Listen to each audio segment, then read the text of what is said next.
Salut chers auditeurs, salut chères auditrices, bienvenue dans Sans Algo, le podcast qui vous en fait découvrir d'autres.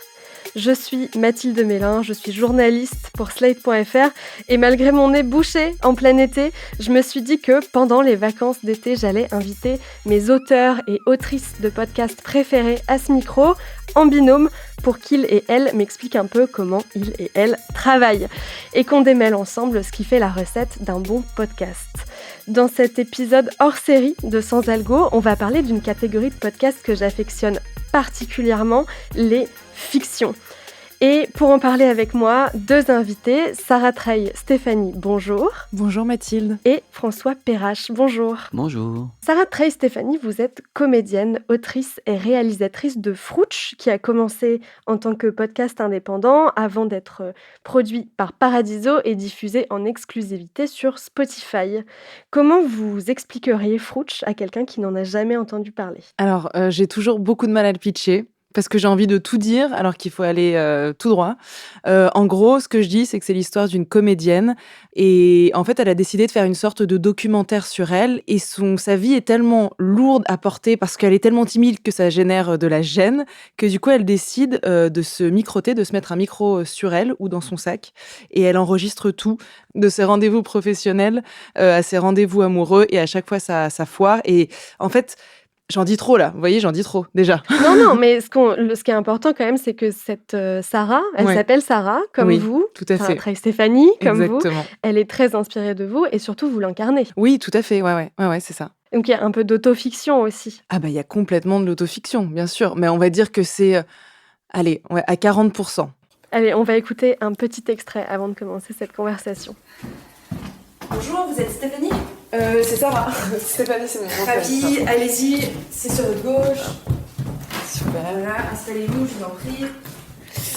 Bah, merci de m'accueillir. Merci d'être venue, Avec Stéphanie. plaisir. Du coup... C'est juste Sarah, c'est le prénom, et mon nom de famille c'est Treille Stéphanie. C'est un peu compliqué, mais c'est juste. Alors, c'est pas clair ces histoires de prénoms dans les noms, d'accord. Ok, donc c'est Sarah Stéphanie. Non, Sarah, alors c'est Treille Stéphanie. Treille Stéphanie, c'est un nom composé. Ok, ça va. Dites-moi ce qui vous amène. C'est quoi votre projet avec nous ? J'adore ce que vous faites. Enfin, c'est très gentil, merci beaucoup. Avec plaisir, votre agence de comédiens. Merci. Moi, j'ai retenu un point dans votre CV là. Vous avez fait le Paname Comedy Club. Oui, j'ai fait 2 passages au Paname Comedy Club. Voilà, et ça a super bien marché, ils étaient contents. Et voilà, j'ai rencontré pas mal de gens. J'ai eu des entretiens avec Canal+, TF1, ça leur a vraiment beaucoup plu. Et alors ? Et du coup, Ils vous ont pris ? Non, ils m'ont pas pris parce qu'ils ont énormément de... Pourquoi ils vous ont pas pris ? Parce que... c'est une bonne question. Ça va ? Excusez-moi. Non, mais c'est que c'est... Bon. Pas de problème là-dessus. Votre projet ? Donc, comme je vous le disais, moi j'ai écrit mon spectacle et j'ai été prise au Trempoint, notamment, c'est la directrice artistique. Et vous articuliez comme ça quand vous jouiez votre spectacle au Trempoint ? C'est important, l'articulation, la diction dans le théâtre. C'est hyper important, on n'en parle pas assez. Avec nous, on a aussi François Perrache. Vous êtes comédien, auteur de plusieurs fictions sonores. On vous a déjà reçu à ce micro dans l'épisode 21 de Sans Algo pour parler de votre série qui est peut-être la plus connue, 57 rue de Varennes, produite par France Culture. Comment on pourrait résumer 57 ? C'est une série politique qui raconte les aventures et surtout les mésaventures des locataires de Matignon. Et vous aussi, il y a un petit peu d'autofiction parce que vous avez travaillé en politique avant d'être comédien. Alors, autofiction, non, parce que j'apparais perso pas du tout dedans. En revanche, j'ai utilisé mon expérience personnelle et pro. Donc, j'ai bossé 4 ans dans les services du Premier ministre, et puis 2 ans ensuite à l'Élysée, où j'étais un schtroumpf, enfin, je faisais rien, j'étais un tout petit gars. Mais je voyais tous ces animaux sauvages travailler de très près, et je comprenais comment ils bossaient, comment ils parlaient, surtout comment ils pensaient un peu. Et puis, tous les métiers de la cave au grenier. Ça, je m'en sers beaucoup, quoi, bien sûr. Allez, on va écouter un petit extrait de 57. J'ai reçu un coup de fil d'Elisabeth Roussel, la directrice de cabinet de... Ça va, merci, je la connais. C'est moi qui l'ai recrutée. Elle venait de parler avec Véronique Belanski. Si j'ai bien compris, ils sont partis quelques jours au Botswana en famille visiter le Kalahari. C'est une réserve animalière dans le centre du pays. Et d'après Madame Belansky, son mari serait allé se promener seul en 4x4 en début d'après-midi et n'est pas revenu de toute la soirée. C'est quoi le décalage horaire avec le Botswana? En hiver, il y a 1 heure de plus. Il est à peu près 4h du matin là-bas. Ok, donc il a disparu depuis 12 heures en gros. Il est peut-être juste allé se balader sur une plage. Il n'y a pas de côte au Botswana. Antoine, épargnez-nous vos leçons de géographie. Qui d'autre est au courant pour la disparition de Belansky?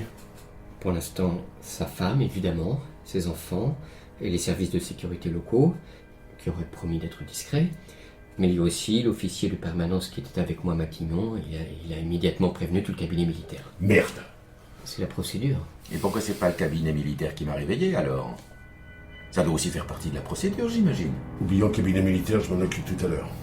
En priorité, il faut briefer la famille et le cabinet du ministre pour un silence complet. C'est ce que j'ai dit tout de suite à la DIRCAP de Belansky quand elle a appelé. D'ailleurs, elle attend nos consignes pour la communication. Et toujours d'après elle, la femme du ministre n'aurait prévenu personne d'autre. Très bien. Christian, dans l'ordre, tu décales d'1 heure ou 2 mon avion pour demain et tu m'organises, juste après mon interview radio, un conseil de sécurité restreint. Avec la DIRCAP de Belansky, l'intérieur et la défense. Et le quai? Ah oui, le quai, évidemment. Et on fait ça le plus discrètement possible, à Matignon, vers 9h, le temps que je revienne de la radio. Je m'en occupe tout de suite. On alerte quand même des CRI, GDN, des GPN, etc. Maintenant qu'on a fait les présentations, j'aimerais bien savoir ce qui vous a poussé à vous lancer dans la fiction sonore. Quand est-ce que vous vous êtes dit, tiens, je vais faire une fiction, mais que pour les oreilles? Je me suis dit ça quand j'ai découvert l'univers des podcasts, quand j'ai découvert qu'il y avait cette petite application sur les iPhones, et quand je l'ai ouvert, j'ai vu toute cette richesse, et je me suis dit, c'est à la portée de tous, donc je vais le faire. Et surtout, j'ai un rapport avec le son depuis que je suis toute petite, c'est-à-dire que mon père nous lisait tout le temps plein d'histoires, il les enregistrait sur des cassettes, je faisais plein d'émissions de radio, donc j'étais un peu, entre gros guillemets, destinée à ça. Et ouais, le podcast, ça a été un moyen de réaliser ce rêve, quoi. Et vous, François, c'est pareil? Vous aviez toujours eu envie d'écrire pour le son? Pas du tout. C'est a posteriori que je me suis rendu compte qu'il y avait des choses qui remontaient, comme beaucoup de gens, un peu à la petite enfance, docteur. Je me souviens d'un truc précis, d'un dîner qui m'avait frappé en famille où ma sœur aînée avait enregistré un repas sur une cassette audio, ce qui avait créé un scandale au moment de la révélation. Et cette cassette, je sais pas où elle est évidemment, si quelqu'un la retrouve, ça m'intéresse. Mais sinon, la réalité de comment je suis arrivé à la fiction radio, il y a 2 cas tout à fait différents, mais bon, qui peut-être certains se reconnaîtront là-dedans. La première, c'est complètement par hasard, pour 57 rue de Varennes, ou pas tout à fait, mais disons ça, parce que j'étais comédien radio. Et puis c'est le réalisateur Cédric Ossire qui me faisait bosser comme comédien. Il me faisait faire le perroquet dans le Chat du Rabbin. Et je passe la porte du studio en repartant, il me dit « Ah, au fait, tu voudrais pas proposer une fiction politique à France Culture ?» Donc voilà comment je me suis mis à la fiction radio pour 57. Et il y a un deuxième cas, c'est le cas de Deux guerres en fils qu'on a fait avec Sabine Zovigan et Samuel Hirsch pour Arte Radio. J'avais fait des recherches familiales sur ma famille. Ça a reposé. 5 ans après, je pars en école de théâtre, je rencontre Sabine Zovigan, comédienne. Je lui en parle, elle me dit « Mais c'est génial, il faut en faire quelque chose. » On en parle. On se raconte qu'on veut en faire une pièce de théâtre. On essaye. Ça marche, mais ça marche pas très très bien. On laisse tomber. Et puis encore 3 ans après, il y a les attentats de novembre. Et là, il se trouve que on est juste à côté du petit Cambodge, etc. J'entends le bruit des Kalachnikov, je rêve à mon grand-père, je dis c'est dingue. Je fais le rapprochement entre les 2 événements qui n'ont pas de lien, qu'est-ce qui se passe? J'en parle à Sabine, qui en parle à Sylvain Gire. Et on dit, on va faire un truc où on raconte la guerre d'Algérie et les attentats par les oreilles. Tout ça pour dire que des fois, faut jamais désespérer des projets qui sont jamais perdus, qui prennent une forme. Si ça doit trouver son chemin, et littéralement là ça a pris 10 ans, des fois c'est immédiat, hein, mais des fois ça prend 10 ans, et c'est très bien. Vous, Sarah, ça vous a pris du temps entre le moment où vous avez eu l'idée de Frouch et le moment où vous avez commencé à travailler dessus? Pas du tout, parce que moi, je suis très, très, très impatiente. Et j'ai toujours pensé que c'était un défaut. On me le reprochait beaucoup, surtout dans ma famille. Et en fait, j'adore ce qui est instantané. Que ce soit le dessin, tout ce qui est artistique, on a un résultat tout de suite. Et avec justement l'audio, c'était une manière d'écrire, de penser, de savoir ce que je voulais dire exactement. Moi, je voulais raconter l'histoire d'une anti-héroïne, parce que je trouvais qu'il n'y en avait pas assez. La première fois, j'ai parlé à ma meilleure pote qui est très bonne en impro. Je lui ai dit, voilà, le déroulé, je suis une comédienne qui galère, tu vas me tailler dans tous les sens. Et on l'a fait l'après-midi, je l'ai monté le lendemain, et c'est allé très vite. Et c'est ça, vraiment, que j'adore dans le podcast, c'est que qu'on soit produit ou non, il y a un dérush, il y a tout un processus de montage, mais c'est beaucoup plus rapide que, par exemple, le cinéma, court-métrage, long-métrage. Je trouve que ouais, c'est très instantané. Dans le podcast natif, dans la radio, c'est un peu différent, non, surtout quand on travaille pour le service public. Combien de temps ça prend pour produire une saison de 57, par exemple? Pour 2 heures de fiction, il y a en gros 10 à 12 jours de studio, enfin d'enregistrement, en extérieur aussi, 12 jours d'enregistrement et à peu près autant de montage et autant de mixage, l'ordre de grandeur. Donc l'ordre de grandeur, c'est 1 mois pour sortir, mais il y a 140 comédiens, 60 décors, 70 scènes. Donc 1 mois pour sortir, Une saison Une saison, ouais, d'accord, donc OK. à peu près 2 heures de fiction. Les saisons, c'est 5 fois 25 minutes. Avant, si- c'était 23 et pour la saison 6, ils sont passés à 28, ils ont augmenté la durée, ouais. Donc 5 fois 28 minutes à la radio. Vous avez fait du podcast natif, Sarah, donc il n'y avait pas de cadre. Comment vous avez décidé de la durée et du nombre d'épisodes? Pour la saison 1? Oui. Alors, en fait, moi, comme j'ai fait beaucoup d'impro, je sais que plus il y a d'informations, plus on laisse s'installer une situation, plus on y croit. En tout cas, c'est moi ce que je me raconte. Donc, je me suis laissée il y a des épisodes qui font 45 minutes dans la saison 1. Ensuite, ça a été produit en exclusivité par Spotify. Et là, ils m'ont dit, va falloir te calmer sur les 45 minutes. Très gentiment, évidemment. Mais voilà, eux, ils m'ont permis, au contraire, de tailler un petit peu dans la roche. Et du coup, aujourd'hui, on se dit que c'est 15-20 minutes pour 17 épisodes. Comment se passent vos processus d'écriture respectifs? Est-ce que vous écrivez la trame de la saison et ensuite vous zoomez épisode par épisode pour voir ce que vous allez y mettre? Ou est-ce que vous avez une écriture plus chronologique, un épisode après l'autre? Comment ça fonctionne? Vous êtes au jour 1 de l'écriture de votre fiction. De quoi vous partez? Alors, on peut pas être le même auteur, je crois, en fonction du sujet qu'on aborde. Donc, pardon à chaque fois de toujours dire oui, mais non. C'est plus compliqué que ça. C'est-à-dire que France Culture, une série, c'est pas la même chose qu'un unitaire pour France Inter, c'est pas la même chose que De Guerre en Fils que je traîne depuis 10 ans, etc. Donc, il n'y a pas de règle. Après, je pense que la première question, qui est pas très sexy et pas du tout artistique, moi, je commence presque toujours par le cahier des charges, entre guillemets. Par exemple, bonjour, est-ce que vous avez un budget? Ça veut dire combien de comédiens? Ça veut dire combien de jours on aura pour le faire? Est-ce qu'on va avoir des bruiteurs? Est-ce qu'on fera ça en studio ou en extérieur? Est-ce que vous avez des contraintes, etc. Parce que le cahier des charges, quand il est donné, ça cadre quand même beaucoup, notamment le nombre de comédiens, évidemment. Mais là aussi, on pourrait faire des développements là-dessus. Expliquer à un producteur pourquoi c'est important de passer de 3 à 4 comédiens. Et qu'en rajoutant 30% de chiffre d'affaires, enfin de masse salariale, il multiplie par 3 ou 4, nous, notre capacité d'écriture. Juste parce que les combinaisons sont beaucoup plus riches en passant de 3 à 4 comédiens, par exemple. Donc moi, je commence par le cahier des charges. Donc et puis partir de ensuite, la contrainte, en fait, et voir ce qu'on peut rentrer dans cette contrainte? ce que vous disiez là, Sarah, sur la question du format de l'épisode, il y a un moment, même si on est libre sur De Guerre en Fils sur le nombre d'épisodes, on se fait un petit cahier des charges à soi-même. Même si on est libre sur la durée, on se dit que 45 minutes, c'est trop long. Peut-être à un moment, on se dit ça. On se dit c'est la bonne durée. Mais c'est pas mal, je pense, de se filer un petit cahier des charges en disant je vais partir sur 5 épisodes de 15 minutes déjà, se dire ça. Se dire je vais le faire avec mes copains, donc je peux avoir tous les comédiens que je veux. Ou alors au contraire, je vais être produit, mais je peux en payer que 2, etc., etc. Et ça nous aide quand même à diriger quand même. Enfin, moi, ça m'aide à beaucoup diriger l'écriture. Et vous, Sarah, par quoi vous commencez? C'est tout l'inverse. Et je me dis, tiens, ça serait pas mal de faire comme vous. Parce que moi, je plane un peu. Enfin, moi, je me balade beaucoup quand j'écris, en fait. Enfin, quand je processe l'avant-écriture. Je m'enregistre au magnéto, enfin au dictaphone, et ensuite je dis tout ça à Paradiso qui me disent là on va être là il y a trop de comédiens en fait, donc le cahier des charges c'est à la fin moi que je fais ça, et voilà je vais dire n'importe quoi, j'ai 18 idées.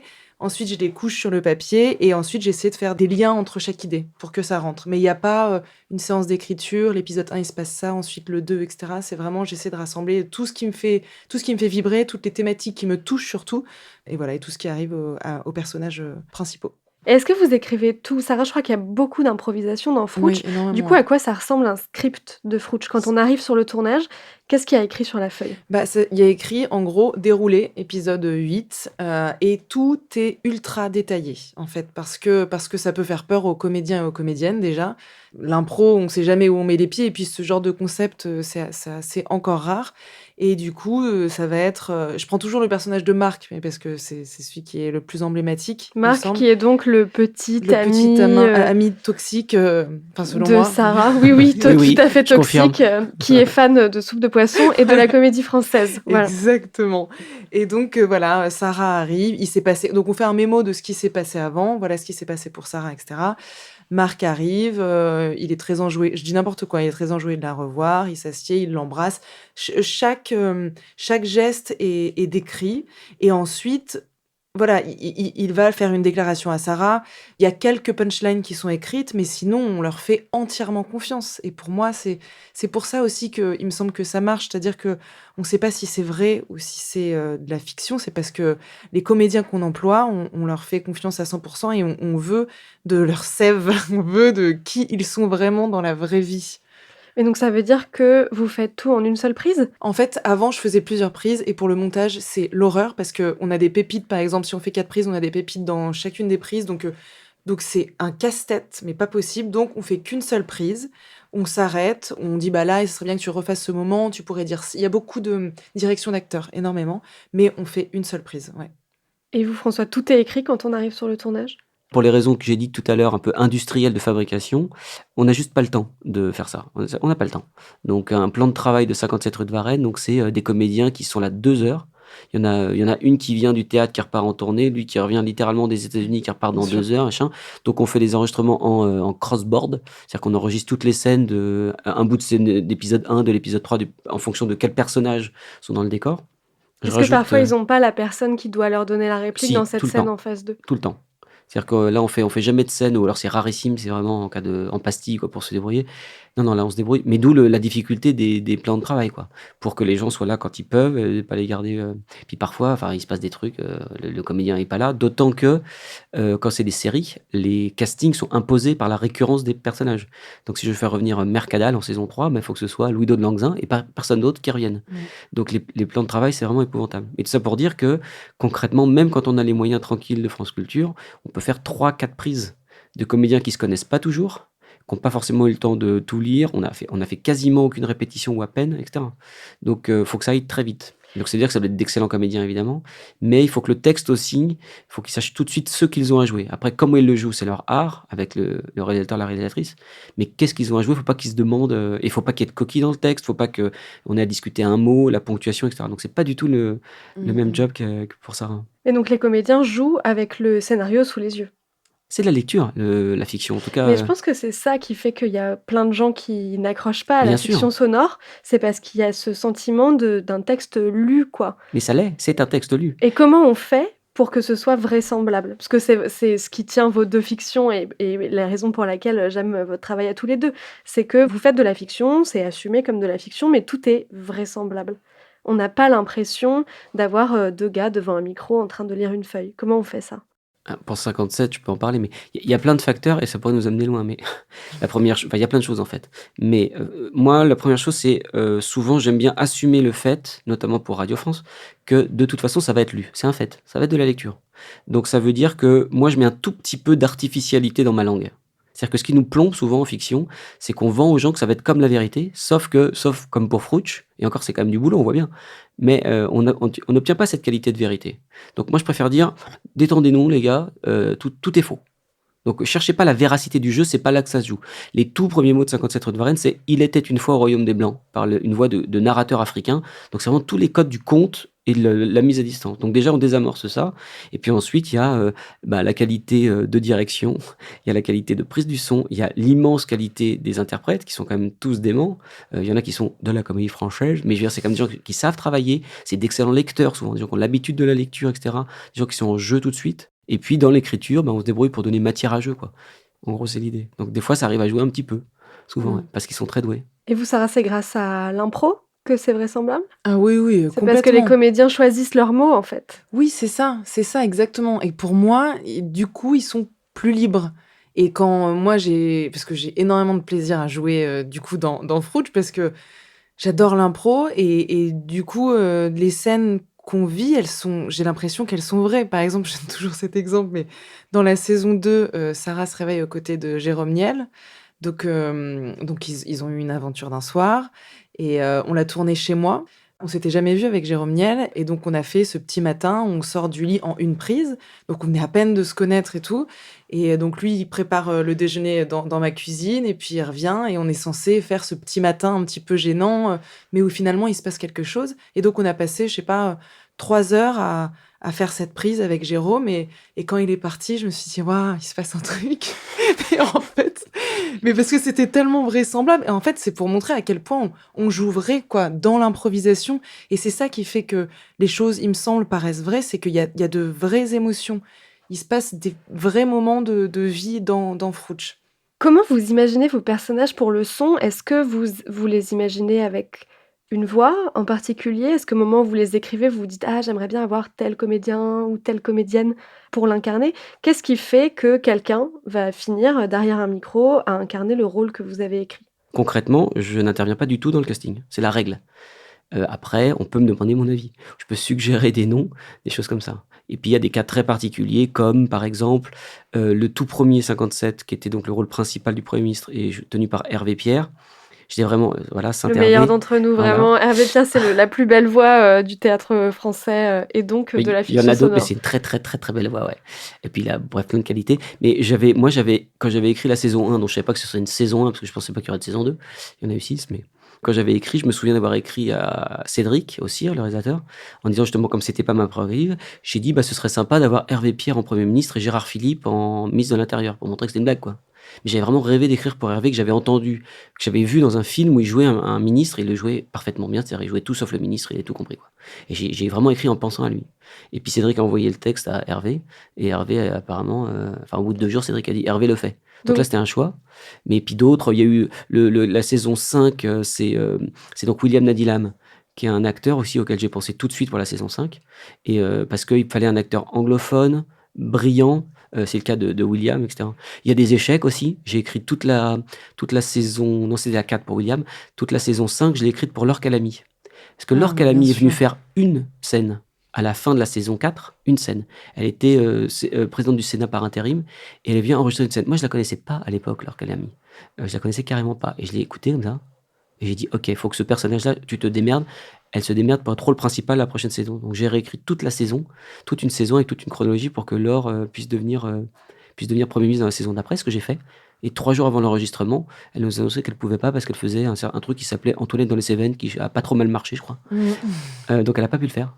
Mais voilà, donc des fois ça se passe Arte Radio. Par contre, là, on choisit qui on veut avec l'accord de Sylvain Gire et des équipes éditoriales. Mais là, on peut faire des propositions de distribution. Et là, on a choisi des fois des copains aussi, parce qu'on les aime bien et qu'on les connaît. Et puis, on se fait plaisir. Moi, je voulais Jacques Bonafé, que j'admirais beaucoup, qui est venu faire un caméo, enfin plus qu'un caméo dans la série. Et puis, ça se fait des fois par des hasards. Genre Patrick Pénaud, on l'a eu, qui fait une apparition longue. On l'a eu parce que quelqu'un connaissait quelqu'un qui connaissait quelqu'un.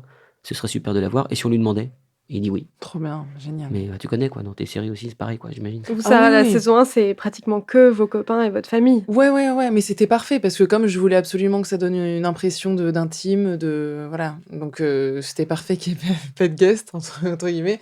Et la saison 2, bah, c'était fou parce que le fait d'être produite en exclusivité avec Spotify, j'ai pu faire une petite liste des comédiens et comédiennes avec qui je rêvais de travailler. Et voilà, donc on a mis en commun nos listes avec Spotify et Paradiso. Et moi, j'ai pu accéder à des gens incroyables. Et à côté de ça, il y avait aussi proposer des gens qui sont absolument pas connus, mais qui sont comédiens, des proches à moi, où je suis sûre de leur talent. Et je me dis, putain, mais s'ils pouvaient... Enfin, c'est juste génial de pouvoir faire travailler des gens que je trouve incroyables, connus ou non, quoi. C'est fou. Est-ce que, d'après vous, pour qu'une fiction sonore fonctionne et soit bonne, la personne qui l'a écrite doit ou ne doit pas être sur le tournage? Est-ce que ça influence le résultat? Moi, dans mon idée, je pense que l'auteur devrait être le réalisateur, parce que ça provient de lui et que ça parle de son histoire. Donc, il faut aller au bout du truc pour que c'est la même saveur et que les mots prennent le même sens que... Qu'on avait imaginé. Oui, voilà, c'est ça, exactement. Mais c'est aussi des compétences très différentes. Entre écrire un texte et mettre en son, c'est 2 travails différents. Oui, c'est vrai. François, vous travaillez j'ai- beaucoup en binôme avec Cédric Ossire. C'est le cas, ouais, pour Radio France. De fait, tout a été réalisé par Cédric, que ce soit pour France Inter ou pour France Culture. Mais donc j'ai travaillé avec Sabine Zovigian pour Arte Radio, par exemple. On travaille jamais seul, hein, même quand on dit qu'on est auteur. Mais j'écoutais Sarah, là, un peu fascinée. Je suis tout à fait d'accord, et puis je pratique pas du tout ça. Mais c'est faux. Je pense qu'il est important dans les 2 cas, c'est de bien réfléchir à quel rôle les uns et les autres vont avoir. Et une fois de plus, ça dépend un peu des projets. De Guerre en Fils, qui était un sujet intime, j'envisageais pas de pas être au studio, en fait. Et en l'occurrence, je suis même au micro. Mais par exemple, pour France Culture, à nouveau, où l'organisation impose que ce soit le réalisateur qui fasse les choses, les auteurs sont souvent, enfin, ils sont accueillis en studio, mais ils sont là en observateur, quoi. Et je trouve ça aussi fascinant, en tant qu'auteur, de me dire: «Il faut que je puisse pondre un script qui puisse parler par lui-même». C'est-à-dire que je dis souvent à mes élèves, entre guillemets, en écriture, je leur dis: «Si vous avez besoin d'expliquer votre texte, soit vous êtes réalisateur, soit il faut réécrire. Mais si vous êtes obligé d'expliquer ce que dit votre texte, c'est votre texte, il se défend pas assez tout seul». Donc c'est bien d'être là. Moi, je suis un peu là d'abord parce que j'adore être là, mais en saison 1, je passais mon temps à dire: «Ouais, tu crois pas que machin?» Cédric me disait: «Non». Non, mais OK. ouais, ça doit être Et frustrant. c'est très bien, mais c'est très bien, c'est très frustrant. Ouais, c'est Et ça. maintenant, je suis très content de me dire, bah, chacun son job, Ouais. comme vous disiez, chacun son boulot. Donc voilà, un bon réalisateur, il ajoute quelque chose à votre texte. Mais c'est très bien de ne pas être là. Ça m'intéresse ce que vous dites sur, le scénario qui doit se tenir, par lui-même. Quand vous avez écrit, quand est-ce que vous savez que c'est bon, il est prêt à être tourné, le texte est terminé? Ouais. Souvent, la réponse, c'est quand on rentre en studio. Donc les narrateurs de 57 rue de Varenne, ils sont écrits la veille du studio, ce qui fait des fois paniquer la production, mais pas le réalisateur qui me connaît. Mais voilà, on sait quand c'est la V14 et qu'on en est à corriger des pétouilles et des choses comme ça, Mais quoi. quand on n'a pas la contrainte, du studio, comme vous pour la saison 1 où vous l'avez fait, un peu toute seule, avec vos proches et vous aviez pas la contrainte, d'une date, d'un lieu Oui. forcément, comment vous vous êtes dit: «Allez, c'est bon, on y va, aujourd'hui on tourne»? En fait, tourner et écrire, ça me faisait pas, au contraire, comme je vous disais, je suis tellement impatiente que parfois il me manquait des petits trucs, je me disais: «Vas-y, on va tourner, on s'en fout». En revanche, là, moi, où j'applique le fameux la citation, «Le mieux est l'ennemi du bien», c'est exactement enfin, c'est pour le montage où là, je me dis: «Moi qui étais pas bonne à l'école, là, je peux rester jusqu'à, 3-4 heures du matin» parce que j'ai ce souci de précision et je me dis: «Il faut rien laisser au hasard» et ça m'est arrivé dans le cadre, rien à voir, d'une création musicale, d'une chanson, en fait, que je faisais et j'y retournais à chaque fois et je me disais: «Vas-y». C'était plein de petits blocs, en fait, c'était beaucoup de chœurs et au bout d'un moment, j'ai tellement travaillé que j'ai réécouté. Un matin, je me suis levée, j'ai réécouté et ça avait perdu toute sa magie et je me suis dit: «Mais c'est horrible parce que j'ai tellement travaillé et en fait, j'aurais dû m'arrêter un moment, quoi». Mais et voilà, je sais plus pourquoi je disais ça. Non, mais si, comment on trouve, le point final jusqu'au tournage, puis ensuite, mais c'est bien qu'on parle un peu du montage et aussi de tout ce qu'il y a autour du podcast, les titres, la jaquette et cetera. Ouais. Est-ce que ça, c'est vous, auteur, qui en décidez? Est-ce que vous avez votre mot à dire? Ou est-ce que c'est vos producteurs qui prennent un peu la main pour ce qui est de ce qui entoure l'œuvre sonore?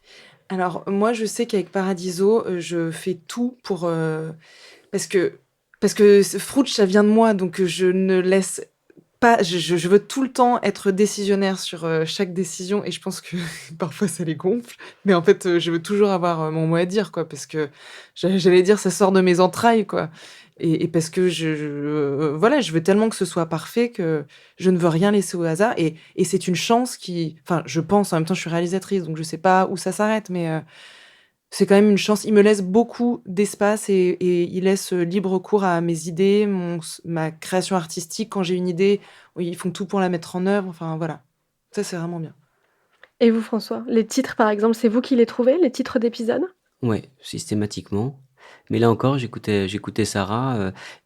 On est surtout, faut être à l'aise en fait avec les conditions de production qu'on nous donne. C'est-à-dire, j'entendais, j'oublie son prénom, Astier, Monsieur Astier. Alexandre Astier. Alexandre, merci, bien sûr, sur Camelot, qui tient le même discours à peu près en disant gardez vos obsessions, laissez personne vous donner un avis, faites les choses, etc. Et je suis tout à fait d'accord avec ça. Et par ailleurs, des fois, on a la chance aussi d'avoir des producteurs, c'est quand même bien quand même, hein, Ouais. concrètement, qui amènent le temps, l'argent, des fois les compétences aussi, hein, faut admettre. C'est On sait vrai. pas, enfin moi je sais pas tout faire, loin de là. Puis il y a des compétences que j'ai pas du tout, le marketing, voire qui m'intéressent pas.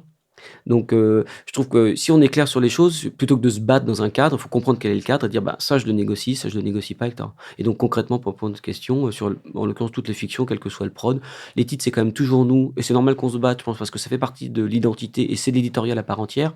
Mais après, par exemple, très concrètement, les saisons de 57 rue de Varenne sont illustrées, par exemple, parce qu'il y a des visuels qui sont faits. j'ai aucune compétence, là-dessus et donc il y a des gens qui bossent là-dessus, qui ont des avis. Je fais un petit retour quand on me le demande, mais pareil, moi j'essaie de donner, ma compétence éditoriale en disant, s'il doit y avoir des éléments, narratifs dans le visuel, si ça doit raconter des choses, ce visuel-là, il raconte quelque chose qui est pas cohérent avec l'histoire, donc ça OK, mais je vais pas dire pas rouge, pas bleu, pas machin, quoi. Mmh. Un peu chacun son c'est chouette d'être entouré de gens compétents, en fait. Vous écrivez, vous imaginez des fictions sonores. Est-ce que vous en écoutez aussi? Ça, c'est un peu la question piège. En général, les gens qui font du son écoutent moins parce que c'est leur travail et donc ils en écoutent un peu moins. Est-ce que vous écoutez des fictions sonores? Vous regardez un peu ce qui se fait ailleurs? Ah oui, mais alors des fictions sonores, pas des podcasts? Ouais, des fictions, ouais. OK. Des fictions sonores, putain, ouais, c'est une question piège parce que, je crois que j'ai pas trouvé encore mon compte et en fait, moi, j'ai ce souci de réalisme et j'adore, quand ça parle du vrai, donc j'écoute surtout beaucoup de documentaires, beaucoup de témoignages. Et puis ça apporte beaucoup d'espoir. Par exemple, je pense à un truc, le podcast d'Agathe Le Caron. Ex. Et c'est des histoires d'amour qui finissent toujours bien. Et ça fait du bien et on se projette à travers ces gens. Enfin, dans les moments où ça va mal, je trouve ça. Ouais, voilà. Moi, je cherche de l'intime et de l'espoir et donc voilà. Donc j'écoute pas trop de fiction. Donc plus dans le réel que dans la fiction. Et vous, François? Idem. Peut-être pas pour les mêmes, raisons de ce que j'entends de ce que dit Sarah, mais non, mais c'est pareil, il y a plein de raisons à ça, mais d'abord parce que des fois on a l'impression qu'on va se comparer à des gens ou je sais pas quoi, qu'on garde, je pense, une oreille un peu technique, moi qui m'enlève quand même le plaisir, parce que j'entends l'écriture, j'entends la distribution, j'entends un peu la réalisation, j'entends et cetera. Puis c'est bien de décaler un tout petit peu ses sources aussi. Donc bien sûr, en fait, bien sûr, j'écoute les fictions des gens, mais j'écoute pas tout déjà. Très souvent, j'écoute, comme beaucoup de gens, les premières minutes et je me fais une idée assez rapide d'un truc qui va me plaire, pas me plaire, puis des fois on est happé. Ouais. Donc évidemment, il y a des pépites qu'on adore, quoi, même qu'on réécoute. Il y a des trucs que je réécoute en Ouais. boucle pour des raisons des fois très différentes. Parce Comme que quoi, par exemple? Ici, on aime bien donner des je sais podcasts pas. à écouter aux Non, auditeurs et non, mais des auditrices. choses connues. Mais souvent, j'ai une approche technique. Donc par Non, mais exemple, connus par vous, mais pas forcément non, connus bien par sûr, tout mais le non, monde. mais ouais, je vais parler de tube, hein, mais par exemple, j'écoute beaucoup ce que fait Benjamin Habitant, pour parler encore des gens de maison. Mais parce que je décortique son écriture, il y a des choses que j'ai ratées, je m'en sers aussi pédagogiquement pour faire écouter les choses quand elles sont bien conçues, etc. Qui fait la préhistoire du futur Qui pour fait la préhistoire France du Culture futur, qui fait la dernière séance chez Arte sur Radio, Internet. qui est un petit chef-d'œuvre, en tout cas d'écriture méta, etc. Mais voilà, je sais pas, Mehdi Bayad, enfin, il y a plein de choses, il y a plein de gens. Mais souvent, voilà, mes sources d'inspiration, elles sont pareilles, elles sont Donc de la soit. fiction quand même. Les deux que vous avez Ouais, bien cités, sûr, c'est de la bien fiction. sûr. Mais c'est pour dire que, bien sûr, on en écoute, mais je dis ça, mais surtout pour dire que la réalité, c'est essentiellement quand même d'abord pas mal de sons, mais plutôt du réel. Donc plutôt du docu. Et puis tout ce qui est fiction pure, je vais le chercher dans d'autres arts. Est-ce que, et ce sera ma dernière question, est-ce que vous avez un podcast ou une émission doudou que vous aimez écouter ou réécouter? Et si vous avez des gens autour de vous qui n'écoutent pas de podcast, par exemple, vous leur dites écoute ça, tu vas voir, c'est vachement bien. Alors Doudou, Ouais. forcément. Alors moi Doudou c'est Ex, Ouais. mais mes podcasts, j'ai essayé de faire la liste, mais que j'ai vraiment adoré, c'est Les Braqueurs sur D'Arte Arte Radio, Pascal Pescariello pour C'était Arte Radio. incroyable, mais vraiment, j'avais de la bave de la commission. Mais c'était fou, ces vrais témoignages de braqueurs qui racontent toutes leurs péripéties. Voilà, il y a Braqueurs, il y a Super Héros de Julien Cernobori. Ouais. Incroyable. Je sais pas à quelle saison j'avais écouté, mais c'était incroyable ces récits de vie de gens normaux mais qui ont vécu des histoires de super-héros. Et il y a un documentaire que j'ai énormément apprécié, c'est Free From Desire de, je n'ai plus le nom. Je crois que c'est Aline Maillard. Si je ne dis pas, c'est Sûrement. Aline, c'est sûr. Il me semble que c'est Maillard. Pour Paradiso également. Ouais, exactement. Et je dis pas ça parce que ça vient de Paradiso. C'est vraiment que j'ai adoré parce que ça traite du sujet de l'asexualité ou l'aromantisme, tout ça. Et c'est fou parce qu'on n'en parle jamais en fait et que quelqu'un enfin dit c'est pas grave si on n'a pas envie, si on n'a pas de désir. Et voilà. Et il y a plein de podcasts que j'adore et c'est fou et voilà. Donc ouais, des histoires de vie incroyables, ou en tout cas racontées à la première personne plutôt. Exactement. Et vous, François, est-ce que vous avez un podcast doudou? Moi, j'incite les gens peut-être à écouter des choses très variées pour qu'ils se fassent un peu des choix, quoi. Mais j'ai autant de plaisir à écouter, par exemple, je sais pas, Les Misérables sur France Culture, qui est une espèce de... Ou le Père Goriot, par exemple, sur France Culture, sur 10 épisodes, c'est de la littérature française. Mais on peut écouter, oui, tout ce qui est documentaire. Je sais pas, des choses un peu documentaires récents qui m'ont un peu frappé. Il y avait je me souviens, c'est Ou peut-être une nuit, c'est ça, je crois, Ouais, Ah qui oui, m'a vraiment... Charlotte qui m'a Pudlowski pour Louis Média. littéralement sidéré. Il y a aussi des gens dont je suis l'œuvre, littéralement, comme Benjamin Habitant. Je trouve que... Je sais pas que j'adore tout, mais je trouve que c'est intéressant de voir comment ils bossent. Suivre les gens sur la durée, des choses comme ça, c'est super. Ou il se trouve que j'ai travaillé dessus, sur ces sujets-là, puis après j'ai travaillé carrément avec elle. Mais ce que fait Inès Léraud au long terme, ce qu'elle a fait, son journal breton par exemple, où elle a suivi en gros toute la question agricole, mais pendant 3 ans. Quoi. Et ça donne Pour France Culture. pour France Culture entre autres, puis ensuite elle a décliné, elle a fait des bandes dessinées, etc. Ça donne une profondeur sur un sujet, le temps, comme vous disiez pour Frouch là en fiction, mais même en documentaire, prendre ce temps long, etc. Mais écouter des choses variées en fait, butiner, et puis C'est très bien, c'est une très bonne fin, c'est la philosophie de Sans Algo, découvrir, chercher, écouter des choses variées. Merci beaucoup à tous les deux d'être venus à ce micro. merci. Je rappelle que Sarah Trey-Stéphanie est l'autrice de Frouch, F-R-O-O-T-C-H, dispo en exclusivité sur Spotify, et que François Perrache est l'auteur, entre beaucoup d'autres, de 57 rue de Varennes pour France Culture, dispo sur le site et l'appli Radio France. J'espère que vous passez un bel été, que vous rattrapez les épisodes de Sans Algo pour savoir quoi écouter sur la route des vacances. Moi, je vous donne rendez-vous dans 15 jours pour un autre épisode hors série avec la crème de la crème du podcast pour parler cette fois de faits divers. Salut! Sans Algo est un podcast de Mathilde Mélin, produit et réalisé par Slate.fr sous la direction de Christophe Caron et Benjamin Septem-Ours.